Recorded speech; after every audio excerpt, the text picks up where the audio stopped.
Hello সকলকে, সবাই কেমন আছো? আশা করি সবাই ভালো আছো। দেখতেই পাচ্ছ এই সরস্বতী ঠাকুরটার আমি চেষ্টা করছি একটা ছোট ট্রান্সফরমেশন করার।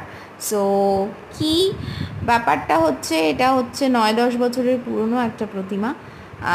সো মায়ের মুখের রং টং সব উঠেই গেছে, দেখতেই পাচ্ছ। জাস্ট আমি ব্ল্যাক, হোয়াইট অ্যান্ড রেড তিনটে কালার দিয়ে মাকে সুন্দরভাবে চেষ্টা করেছি যে মায়ের সেই আগের রূপটাকে ফিরিয়ে দেবার। বাট যতটা পেরেছি আমি করেছি। আমি নিখুঁত শিল্পী নই, বাট চেষ্টা করেছি।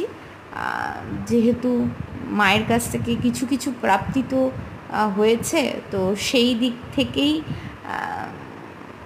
চেষ্টা করলাম মাকে উপহার দেওয়ার। সো ভিডিওটা কেমন লাগলো? ভিডিওটা ভালো লাগলে একটা লাইক করে দিও।